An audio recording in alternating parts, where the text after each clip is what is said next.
They may be watching you, but I'm watching them. This is Gabriel Custodiet. Just to let you know that the episode you're about to listen to is going to be great, but it's only one piece of the puzzle. If you're new to privacy or looking for a clear vision of next steps, start by going to escapethetechnocracy.com. All our cutting-edge analysis about escaping the surveillance grid occurs exclusively on our paid newsletter, Watchman's Torch, and in our world-class video tutorials. This podcast is just a preview. This is not some game for us. We live this stuff and we consult on it. Your support means we have no sponsors and can speak the unmitigated truth as we see it on this show. Check out the show notes and escapethetechnocracy.com. I'm very pleased today to be joined by Richard Turrin. And I encountered Richard Turrin from reading a very informative book called Cashless, China's Digital Currency Revolution. He's written another book. He has an interesting background, which I'll have him describe in a moment. But first of all, Rich, welcome to the show. How are you doing? Fabulous. And hello, everybody out there in podcast land. And thank you so much for having me on, Gabriel. My pleasure. As I said, this book was incredibly informative. I think there are very few people who understand, especially in the Western world, the remarkable transition that China made from being a cash-based society to a cashless one in a period of really a few years. So I'm going to get to that in a moment. But maybe first of all, you could just give people an idea about your background, where you're coming from, how you got interested in this topic. Sure. That's easy. I like to say I write about what I know. I was a banker for 18 years, working in capital markets, specifically on a trading floor with bonds.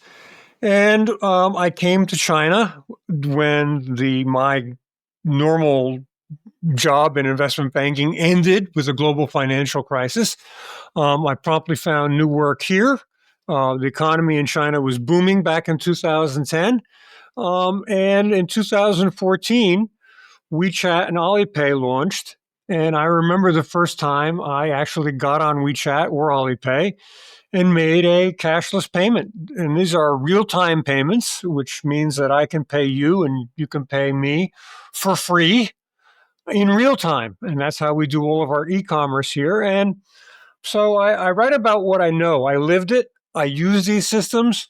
I come from, obviously, the United States, where I was a banker and was fairly aware of what existed in the cash transfer system, and still am, because I still struggle with my U.S. banking app compared to what I use in China. But and that's being here, using this, seeing the differences are what prompted me to write Cashless. And even if you don't like China, what I always say is, if you want to see the cashless future for the West, look to China today. That will give you a broad picture of what we will have someday. And I just want to read a quick few lines here from your book, because this is pretty remarkable, Rich, where you say that when I arrived in Shanghai in 2010, there was no digital payment. Cash was king and debit cards were used at the ATM or for payments at large or mid-sized stores with point-of-sale card readers. Smaller stores were cash only. I distinctly remember that my weekly routine in Shanghai included ensuring that my front pockets contained a relatively large wad of 100 renminbi banknotes, the largest denomination, to meet life's needs. When I returned to Shanghai in 2018, I immediately noticed something new. QR codes were everywhere. No one seemed particularly surprised by this switch to cashless, other than newbies or returnees like me. So that's pretty remarkable, Rich. And my question is, what the heck happened in China between 2010 and 2018? So let me just give context to this. I moved to China in 2010, and I left for 2 years to move to Singapore. In 2015, if I'm wrong by a year or so, and I came back 2016 and came back in 18, if my memory is right, which it never is. But before I left, I was using WeChat, and I had made my first couple of WeChat Pay payments, but it had not fully integrated in society. And when I came back a couple of years later, it had fully integrated, and it had made Shanghai, a city of 27 million, basically cashless, which was shocking. And now, years later, there's basically nowhere you can go in China where people don't have access to cashless payments. And that includes, I'm an avid hiker. So I go into the mountains on the Tibetan plateau. And, as long as there's signal, there's somebody who's willing to take WeChat and Alipay. And it's really quite remarkable. I go to very remote areas.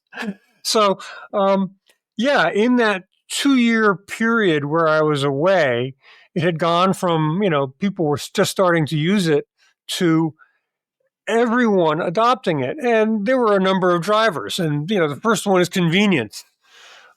People found it tremendously convenient to not use cash.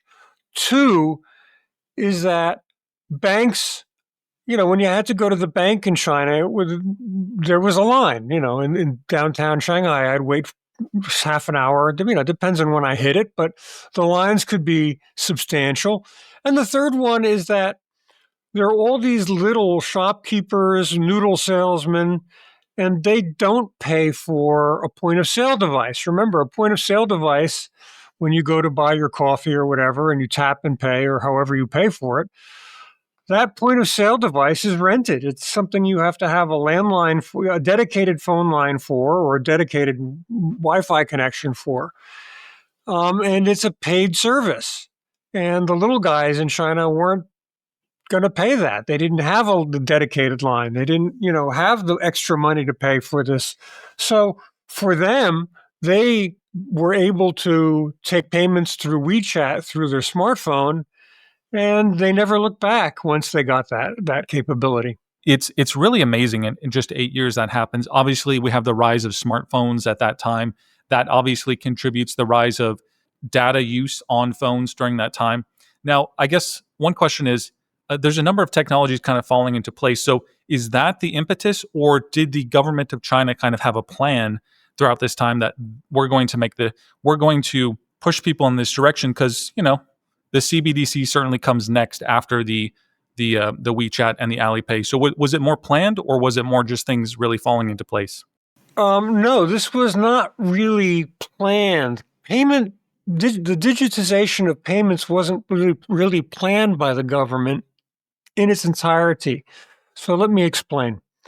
So China, going back to one of its 5-year plans from 2010 or so, prioritized putting mobile data in all of the smaller communities and remote communities. So China realized that connectivity was key to keeping a nation of 1.4 billion people, many of whom are living in rural, smaller villages, connected. And that part was planned, getting data out to everybody. No question about it. The use of digital in finance was not planned by the government, but it was encouraged. And if you look at payments specifically, the companies that did this were private companies. They were WeChat Pay, which is Tencent, or Alipay, which was then part of the Alibaba group before it was spun off into Ant Financial. So there was no grand master plan by the government to push payments out. But there was certainly the realization that digital finance would be a critical means of promoting financial inclusion within the nation.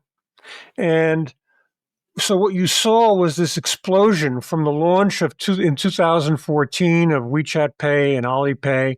What you saw is this tremendous uptake 2 years later, all based on the ability to make P2P, peer-to-peer or person-to-person payments immediately. And just for context, it wasn't only China where this exploded. If you look at Brazil, which runs the PIX payment system, PIX, as soon as free P2P payments were available in Brazil, it exploded, in use because there were so many people who these are developing countries. There are a lot of people who didn't have access to banking services, and they got the ability to make payments via digital, and it included it increased inclusivity and caught on in a like wildfire. Same thing also in India with the Unified Payment Interface UPI system. So, China, Brazil, India all had this massive explosion as soon as people had this access to instant digital payments. And then we're talking 2010 to 2018. Well, we're 7 years further in the future. What is the reality like now? Where my understanding is basically this is like you have to use these kind of payment methods these days. What's it like now in China? People take it for granted. We're just used to having this payment system.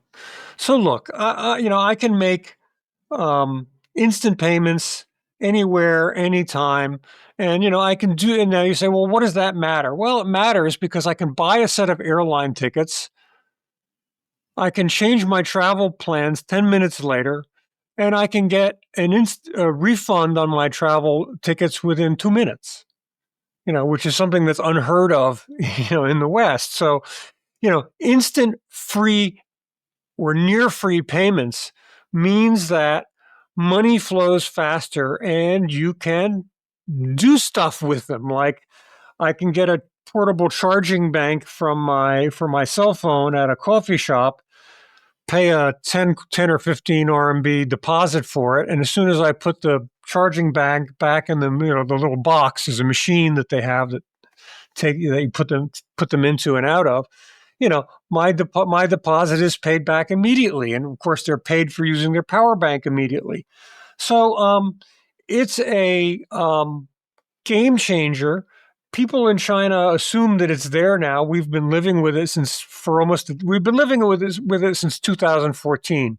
It's a decade old. So it's not new to anybody. But the amusing thing is that when Chinese people go abroad, they're sort of shocked that nothing like this exists in the West, because from the Chinese perspective, oftentimes they think, well, the West must have something like this, and it doesn't. And that's sort of the message, is that these kinds of instant free payments, and there's many ways to get them, are a great service to everyone, and they are something that all nations should look forward to and prioritize. So, we have a differing worldview. So, I'm going to stick a little bit to some of just the details here. But if we get into those conversations, we'll certainly get into them. WeChat, it's a fascinating app. I've never used it myself, but it's an app that has all these apps within it. So I'm just curious. I wonder if you could just paint a picture about WeChat and like when you're using it. You go into it, you have all these different things that you can do. What is that like using WeChat as kind of the centerpiece of your life? Oh, sure. And look, this gets to the heart of that question is, what makes a super app? Okay. And super app is a term that is very much overused in the West. You hear about any app that may have multiple functions. You'll hear them say in the West, oh, that's like a super app. And the answer is no, it's not. So what made WeChat Pay and Alipay, because they both have this feature, take off, not just for payments, but take off for business use? And the answer to that is that they have open platforms which allow business users mostly, to build something that are called mini apps.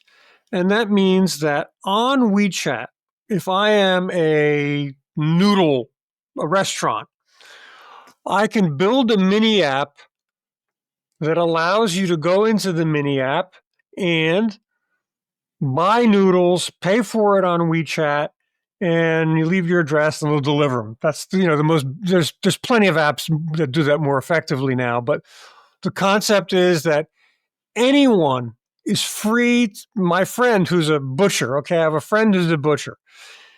He has a mini app program where you go to the mini app, You order the food, the meat cuts, you pay with WeChat, and you're done.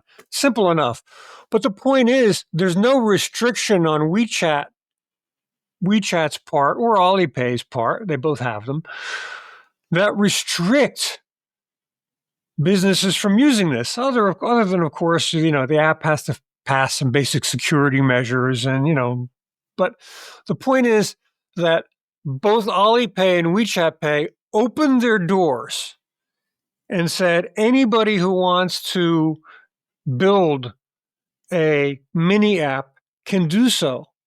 So when I open WeChat, of course, I have all of my chats there, which are comparable to WhatsApp, but then I can pull down the top menu and it gives me the WeChat mini apps that I use. And I can use, of course, my friend's butcher is the one that I use probably the most. But I used to have one for booking yoga at my yoga studio. They were a WeChat mini app. Okay. But it's any service that you could possibly imagine that needed a digital platform could be put on the WeChat or Alipay app. And that's what made them super. The openness and the ability for anybody to use them in society is what made them super apps. And that's where I argue. I don't argue. I just say, look, if you're on a digital platform that claims it's a super app, but it is a gatekeeper and only shows you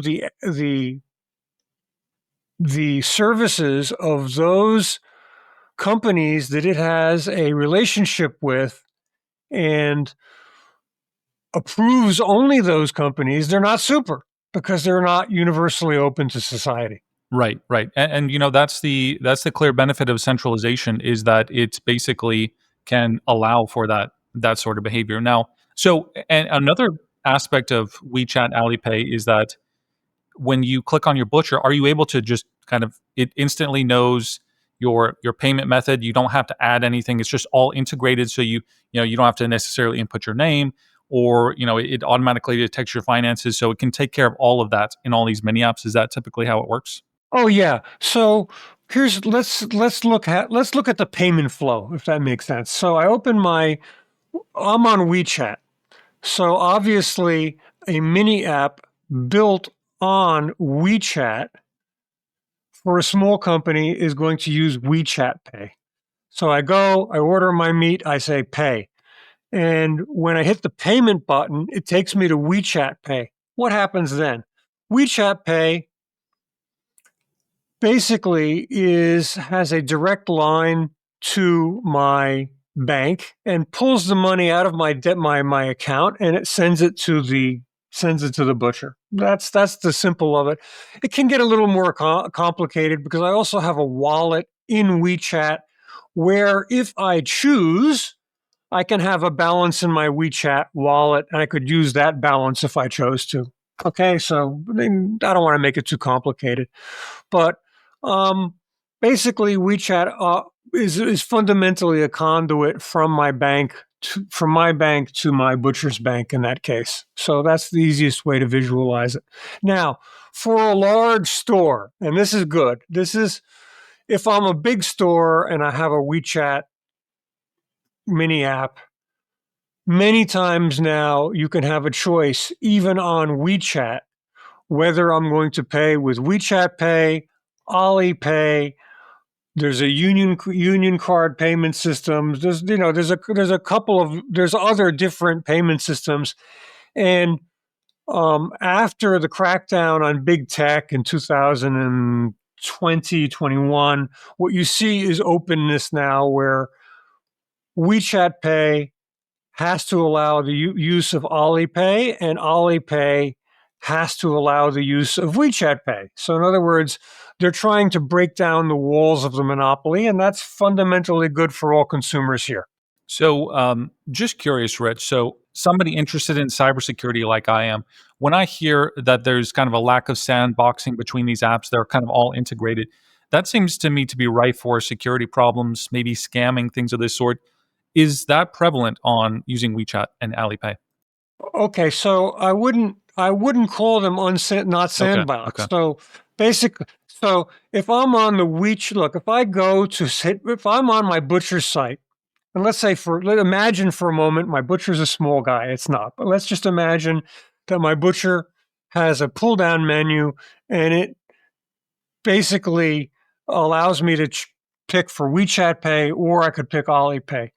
Um, if pull down to pick Alipay as a payment method, the app would automatically open Alipay, which would exist in a separate security environment, and collect the money from one from the other. But to say that they are not sandboxed or working in the same for payments, they all work very securely in their own environments.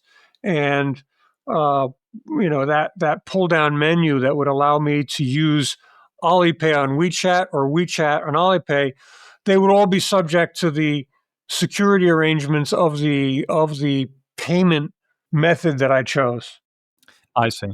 Yeah, and so the way I'm guessing scamming wouldn't be too prevalent because of how tightly identity is connected to some of these apps and user profiles and such. Is that what wards off scamming and such? Yes. Okay. So yeah, let's talk. Okay. So let's talk about payment security on whether it's a WeChat Pay app or the Alipay, because they both have similar security profiles.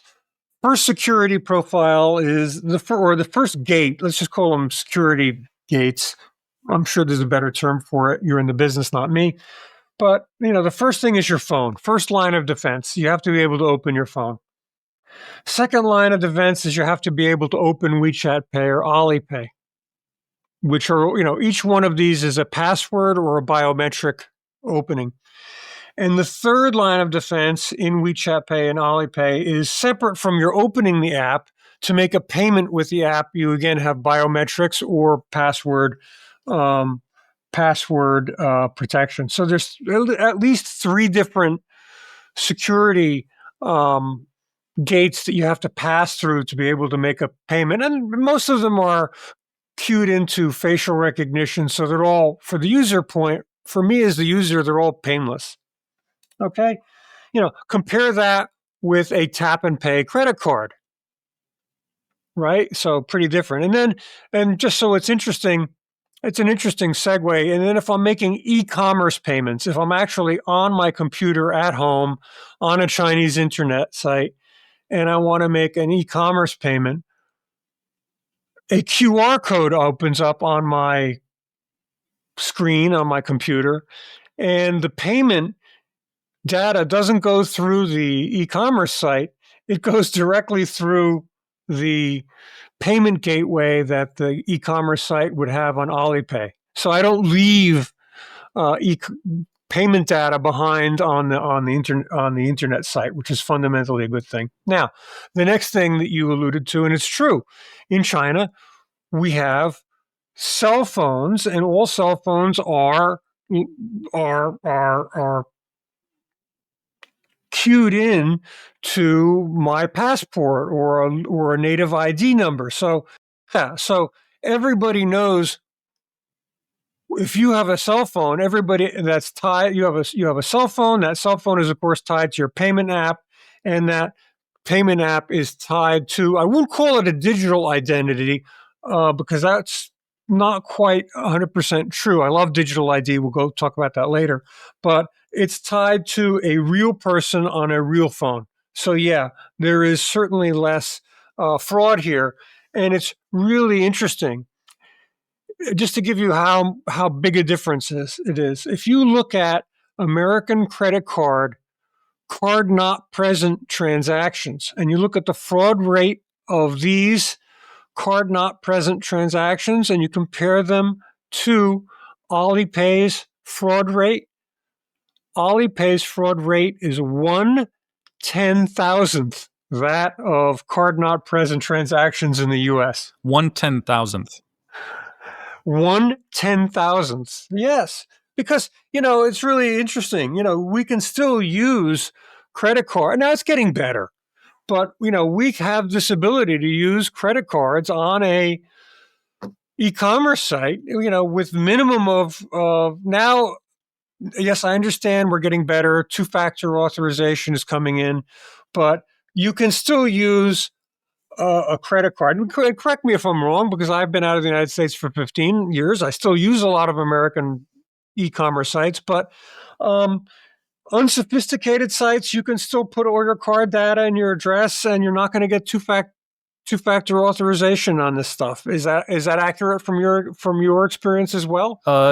Yeah. In other words, you can enter your card data on any website, and there's not going to be some kind of secondary authorization.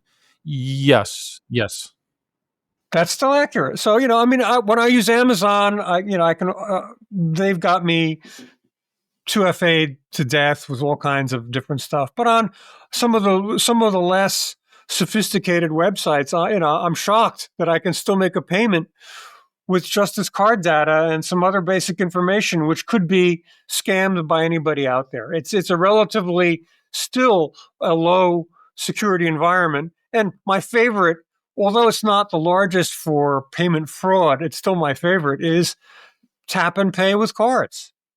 You can have your wallet stolen, and the thief can go around making a bunch of tap and pay payments, until you recognize that the card has been stolen, which is no security at all on tap and pay. Nobody knows who you are. You just walk up, tap, take, go, right? What is required? You're not Chinese. You're a foreigner living there. What is required in order for you to get a WeChat identity, which in my understanding is kind of required for you to engage with business in China? What steps do you have to take, and can anybody do that? Yeah. So there's sort of two questions there. So, getting back to something you mentioned earlier, it's a nice story. Back before COVID, 2016, 17, I'd have work colleagues come in, and they didn't have WeChat. And what would happen is I would end up paying for train tickets, restaurants, all kinds of stuff, because they had cash. And I won't say they couldn't use it. It was just tremendously inconvenient for them to use it. So what they would do is, they would end up paying me back in cash after I paid for train tickets, whatever. That was some years ago. It's much better now. So now any traveler coming in can open a WeChat payment account just using their Western credit cards, and it all goes through free of charge. I can't remember to what limit, but anyway, anybody can use WeChat Pay now. So for a foreigner living here or for a native Chinese person, you need an ID system. Sorry, you need a form of ID to get your cell phone. Okay, that's number one. And then two, you need your ID, which in my case is always my passport, to open a bank account. So you open a bank account and you have a cell phone, and both of those, before you have to physically go to the cell phone office, and they check your ID in person. Okay, that's the first part, and you go to the bank, and that's it. So it's not particularly difficult. It's just that you have been vetted and checked that you are who you say you are at those two key junction points. That's why it's short. It falls far short of what we would refer to as a digital ID, but it's still there are two gatekeepers who are sure that you are who you say you are. So if I wanted to make full use of, let's say, Alipay in China, I would need obviously a visa, go there, go to get our phone registered, and get a bank account registered, giving up my ID, and then I would have the credentials to open up a Alipay account. Is that kind of how it works? That would be if you were staying here long term and had need of a bank account. Okay. Any tourist can take any phone from any country as long as they've got signal and they're on the network, and add WeChat Pay, directly add their credit card in, and make payments immediately. And I just took a I was just with a group of Europeans who came in, and they all had WeChat Pay, and they all had their European cards, making as the payment means within WeChat Pay. So yeah, it all worked fine for them, and they said it was relatively painless. Gotcha. Another thing that you've been talking about, Rich, as we get into, by the way, I'll remind people of your book, Cashless, China's Digital Currency Revolution. Excellent book, very informative, goes much more into detail than we could on a podcast, obviously. Definitely recommend people go pick that up. And it's actually quite affordable. The Kindle version is quite affordable, so no reason not to, and support Rich with his information here. So, Rich, one thing that you're talking about now is a central bank digital currency, a CBDC. We've been talking about Alipay, WeChat. These are private companies. What is the transition to a CBDC in China? How is that going to take place? Is it already taking place? And will that be really functionally different for the average Chinese person? Yeah, that's a really interesting question. Let me answer the last one first. It's not functionally different. In other words, the means of payment, and one of the things I should have mentioned earlier, and I apologize for not, is that payments here are all done with QR codes. And that's why when I mentioned before about not needing a point of sale system, all a simple noodle shop needs is a piece of paper printed out with a QR code, and they're good. That's all they need to take QR code. They usually have one for Alipay and one for WeChat Pay. So that's the beauty of the system. And QR codes we can talk about later, but so the system of the QR code system is well developed here since 2014, and everybody loves it, and it certainly meets the needs of rural Chinese people, which is and city dwelling Chinese people, which is important. And it was great during COVID because you can make a QR code payment by scanning a QR code without no card touches one. You don't have to pass a credit card, tap and touch anything. That part was wonderful. So the big question that I get is, so who needs a central bank digital currency when in fact you've already got a very successful payment system in China with WeChat Pay and Alipay, which captures some 90% of retail payments? And the answer is simple. So first thing to understand is that digital payments had a fantastic impact on China through bringing financial inclusion and actually tracked straight through to GDP. Nobody knows the exact numbers, but the best you can estimate is that digital overall contributed some 10% to the GDP numbers during China's big growth period, 2014 to 17. So digital was a big factor. And then what percentage of digital payment was part of that? We can't really know, but it was a big number, like half of it. But basically what the government thought was very simple. If digital payments increases our GDP, brings inclusion, and makes the world a better place for us, let's get more of them. So it was, so I oftentimes hear, oh, Chinese government went to build a central bank digital currency because they want to destroy WeChat Pay and Alipay, which are private companies. And there could be nothing further from the truth. No one from the Chinese government ever said that. It was only Western pundits who are somewhat paranoid about the Chinese government. And the reality is there's still a gap where WeChat Pay and Alipay are limited to, I think for like me, a private person, I think I can do 10,000 RMB one transaction. That's my max. And then I can make a couple of transactions, but I have limits. But basically, central bank digital currency is designed to go where WeChat Pay and Alipay could not ever go. And that means to smart contracts.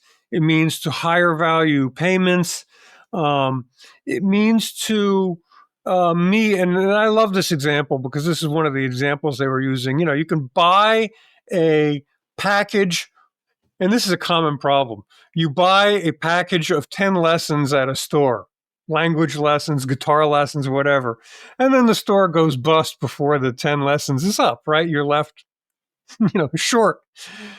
So you can put this in a smart contract now, and you buy your 10 lessons, but the store only gets paid for the lesson when you use it. And if they go out of business in between, they can't take the lesson. So, it fills practical needs that WeChat Pay and Alipay were never designed to do. Now, it's still in trial. Let me make it clear. It's rolled out in some 27 different provinces, 24. I can't remember myself right now. And it's, for example, in Shanghai, technically it's been rolled out for trial, but I swear I live in Shanghai. I can't use it to buy coffee, or I can't use it in my local shops. It's not been adopted in the point of sale systems. Why? I honestly don't have a full reason for it yet. But it's doing about, at last check, which was last September or end of last summer, it had processed some trillion US dollars equivalent in China. So it's getting reasonable usage numbers, but the usage depends on what city you're in. So I can go to Suzhou, which is 35 minutes away. It's one city over from Shanghai. And if I go to Suzhou, people are getting salaries paid in it. You can pay for your bus, your transit in it. It's well adopted in Suzhou, but in Shanghai next door, zero. And I can't fully, even living here, I can't fully explain why that is. But there are certain cities in China that have well adopted digital payment, digital renminbi as it's called. And again, when I open WeChat Pay or Alipay, and this is an option to me now, if I want, I can pull down the menu and say, well, what payment means? I don't always have to, as I mentioned before, if I'm on WeChat, I don't always have to use WeChat Pay. I can pull down and I see as a menu item my digital renminbi wallet. If I chose to, I could pay through that wallet. So it's increasing in integration. It is true. I will say, I'll cede this point to anybody who says this, that it has not taken off like wildfire. And the reason is clear. We've already got two great payment systems. Right. So adoption has been measured, okay? So there are certain places where Suzhou government pays salaries. They pushed it out. They were pro digital yuan, and it's really well integrated in other places like Shanghai with nothing. And so the usage is highly variable. But to those who say that it failed, no. We've got the first oil payment made. There was a shipment for, I don't remember the statistics now. It was last year this time. They paid 90 million US or something like this. I can't remember the exact fee, but they paid for a shipment in the Shanghai Oil Exchange to a Middle Eastern client, and that payment on the oil exchange was done in digital RMB. So it's being used for payments and in ways that WeChat and Alipay were never designed for. So it's anybody who says it's a failure, no, you really have to look deeper to see how it's being used and adopted in China. One of the interesting points that you make in your work is to point out that the reason why somebody like Alipay or WeChat or even a CBDC can get rolled out is because, and why it's much further progressed compared to the West, besides maybe some cultural differences, is that, as you point out, in the West, this would require banks to really cede a certain part of power that they have over society. I wonder if you could talk a little bit about the fact that basically the banks in China were either on board or they were just meant to get on board in order for these tech companies to have kind of a sort of a banking authority. I'm not explaining that really well, but I think you understand what I'm getting at. No, that's a wonderful question, and it's key. Let me explain what happened with Alipay. Look, Alipay was the first of these electronic payment platforms, even before Alipay went onto mobile. Alipay went to all the big banks and they said, banks, we need a payment provider. And literally all the banks turned them down. So Alipay, and this is Jack Ma, Alibaba at the time, said, okay, forgive me, this is screw you guys. You're not helping us. You won't help us. We've asked every major bank to help us, build a digital payment platform. And they all said no. So they built it themselves. Now, what they did was China had, and this is genius, absolute genius. China has a national debit card, a payment card system called Union Pay. It's Visa and MasterCard all rolled into one, right? So what they were able to do is separate from the banks. Alipay was able to negotiate a very inexpensive use of the Union Card Pay network if they guaranteed them, some kind of high monthly fee, but for virtually unlimited or tremendous number of transactions. And Union Pay went for it. So once they had access to Union Pay, they had access into all of the different banks of China, into your payment account. As soon as you had this debit card, so as soon as you take the debit card, enter it into WeChat Pay or Alipay, you have automatic entry into the bank account, and the banks have no say in that. So they cut them out. And the banks, when 2014 and 15 arrived, and something interesting happened. Chinese banks went from getting lots of debit card transactions, credit card transactions. They watched that business plummet. Suddenly, the bankers were getting no credit card or debit card transactions. They were getting nothing. You know what they get? They get a line item in your. When I had printed bank statements, which I no longer do, but you'd get your bank statement, and the bank would simply say WeChat debit, Alipay debit, and the amount. That's it. They have no idea what you were buying, who you were buying. They had no information at all, which meant the banks were suddenly data poor. They have nothing. So the banks were cut out in China. Now, this speaks to the United States experience. The United States, about a year ago, finally launched something called FedNow, which is essentially a payment system that allows account-to-account, A-to-A payments. Okay? But unlike account-to-account payments in India or Brazil, whom I mentioned before, the American account-to-account payments were sabotaged. They required that you go through your bank to access them. So the genius of Brazil's PIX payment or India's UPI payment is that technically you don't need a bank account to access them. So you can be unbanked and now get access to digital payments. And what the American banking system managed to negotiate with the Federal Reserve, and I don't think it was a long discussion, was that, hey, if you're going to make A-to-A payments here, they must be connected to a bank account. So banks maintain their primacy in the payment system, which is exactly what they have with Visa and MasterCard. You have a Visa or MasterCard, but it goes through an issuing bank. So banks in the United States are hegemons. They have absolute control over payments, including payment costs. And I am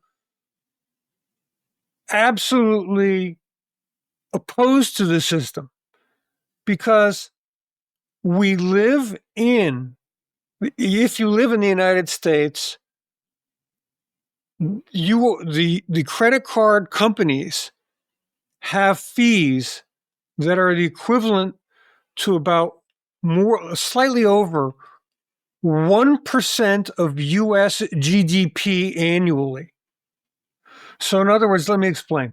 The cost of card payments in the US in card fees, that's not interest fees, that's the interchange fee, merchant fees, all of those fees put together is equivalent to 1.1% of US GDP. Stunning. It was more than, the US's budget for veteran services, and it was about 20 or 30% below what they were paying for the Defense Department. Right. And you have Visa. You have Visa with a 650 billion market cap. Yes. So, uh, I am absolutely dead set against this. And I don't know, I weep every time I see, look, I have a Substack account, and Substack makes me use, I can't remember which Stripe. one of the It makes processors, you whether use it's Stripe. Stripe. Yeah. Thank you. I use Stripe. So anybody subscribing to my annual Substack account, I don't even remember what my subscription rate is. It's around 70 or 80 bucks. I don't remember what it is. All right. But what I see is that I'm losing 7 or 8 bucks out of every, I'm losing like 10% out of every, I'm the merchant, I'm selling something. By the time I'm done with the cut from Substack taking their money, and then the other payment company taking their money, I'm out 10% of what I'm receiving. And it makes me sick to my stomach because I think of WeChat Pay and Alipay here, and I think, how come these people have this right to my money and they shouldn't? And we have technology today, as shown by China, that should make that evaporate. There's no reason for this anymore. There's no technological reason for Visa or MasterCard to charge merchant fees 3%. There was once, years ago, when you actually had credit card slips, and the actual credit card slips were flown on 747s to payment processing centers. Yeah, you could justify 2 or 3% of merchant fee because they physically had to move pieces of paper across the globe. It was funny. At one point, they were flying credit card processing slips to Ireland for processing, which was hilarious. But that's how you got these high fees, which stuck, even though we're now in a completely digital age where there's no justifiable reason for it. And that's why if you go to Europe, you're looking at all the debit card fees down to basically nothing. But the U.S., for all of its, technical sophistication, is still stuck with the worst possible, forgive me, ready? The worst possible payment system in the planet with the highest fees. And all those fees go to banks, and I'm an ex-banker. It sickens me on a daily basis. Is that radical enough? I'm sorry. In comparison, what are the fees of Alipay, WeChat, and then the Chinese CBDC? So the WeChat and Alipay merchant fees for a small merchant are 0.0006, not a percent, 0.06%. Okay, so four zeros and a six. Compare that with 2 or 3%. It's almost negligible for most people, which is why you can do instant repayment of deposits, airline tickets, whatever it is you want. It's such a small amount that it's negligible. Now, me to you, if I pay you, there's no fee. If I pay, and by the way, that amount of money, and it's okay, it's 0.01% to me when I put money back into the bank. So when I take money out to make a payment, it costs me nothing. But when I put money back in into the bank as a personal user, it cost me 0.000001. Okay. I just want to make sure people know how many decimals there are. So it's negligible as far as cost. And that's what payments should cost. Digital RMB payments through the central bank digital currency, free all around for now because it's still in trial. They haven't really declared what the merchant fees are going to be on that eventually when it launches. I am uncertain of their exact payment. Look at it this way: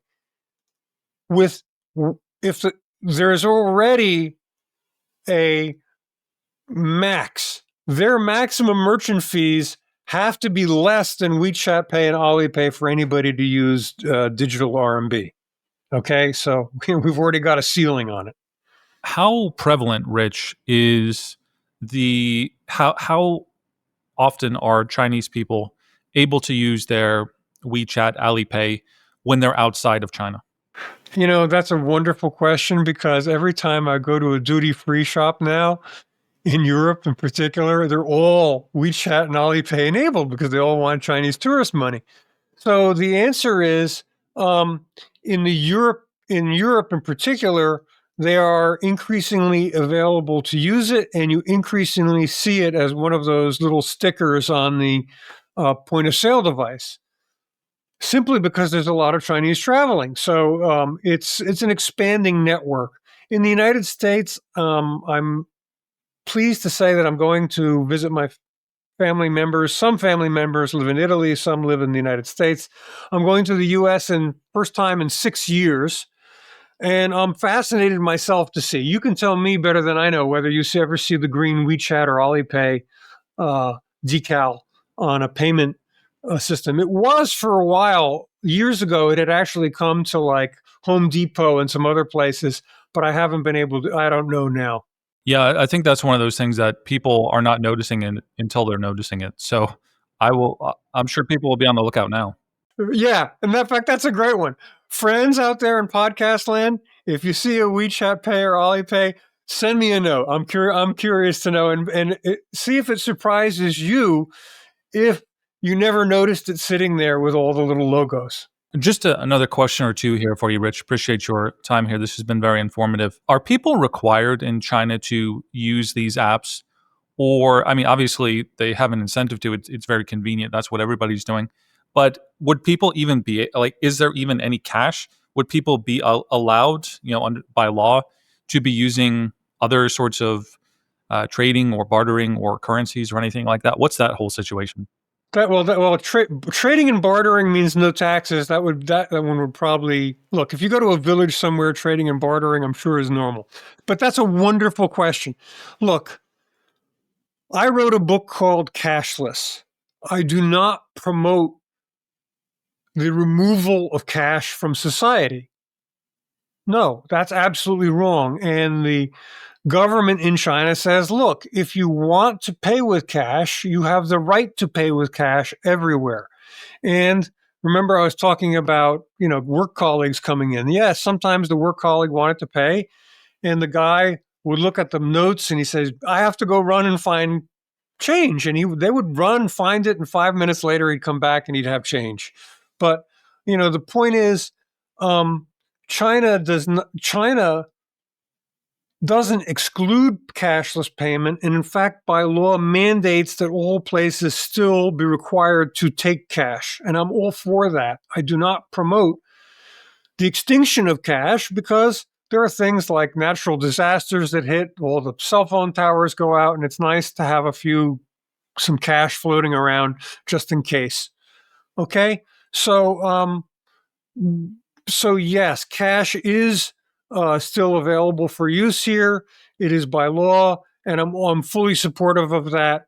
And I don't take favorably to anybody who says we're going fully cashless and we're pulling back on cash. You can't use cash anymore. We don't have, for all of our technical wizardry, we still have major failures of digital systems. I'm trying to think. Better than me, perhaps the latest one in the United States. I don't know. I know Twitter was out every once in a while. But our digital systems still fail us enough so that you don't want to be fully dependent on digital money. You still always want cash. Okay, interesting. Yeah. Okay, final question here. Maybe get us off on a little bit of a different topic. As we were talking before this, I mentioned this meme that I've mentioned on the show before, where you have two people talking on a chat application, and they're talking about how surveying the Chinese government is, and then you go to the next panel and you zoom out, and you see that this entire conversation is being documented and watched by an FBI agent. So, kind of the point being that Americans who want to complain about surveillance in China, they have their own serious surveillance and privacy laws that they need to deal with before they really start pointing fingers. The whole thing about you live in a glass house. Now, one thing that can be said for China, Rich, is their emphasis on, we might call it data sovereignty.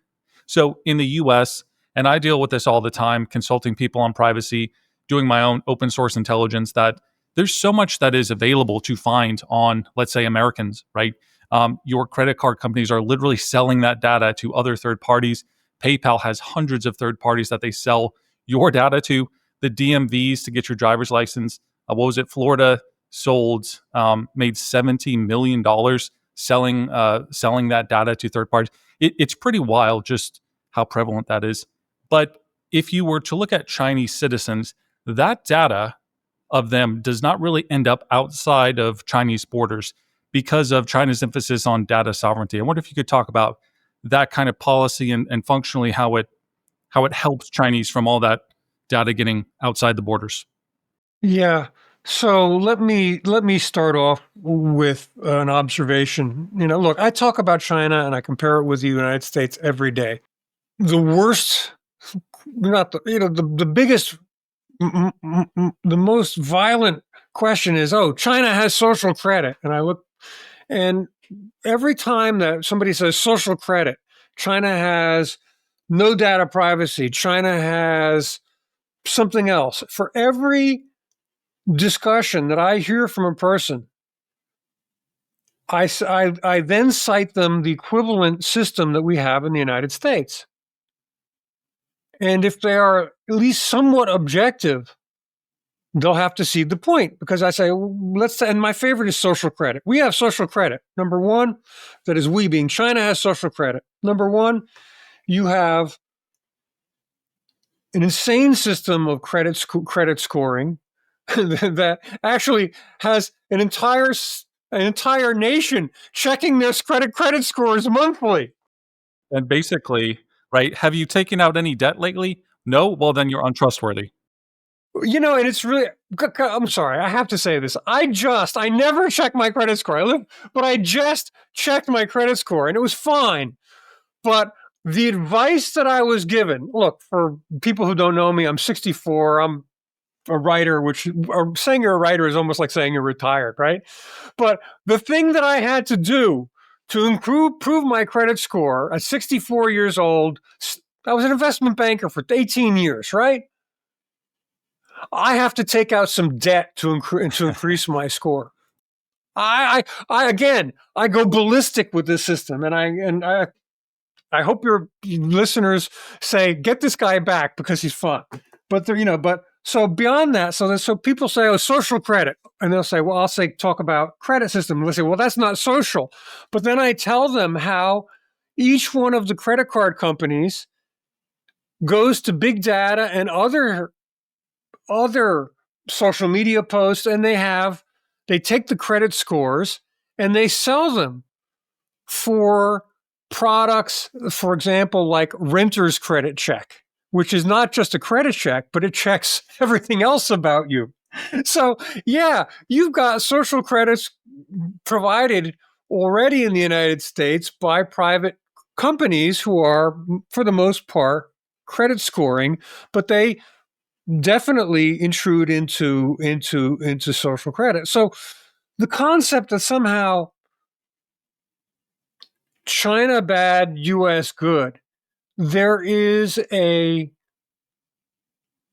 misplaced belief in in privacy in the United States, that people actually believe they have far more privacy than they actually have. And that's really a huge problem because they don't know how much of their data is being sold. And I think that's, I feel terrible. I think that's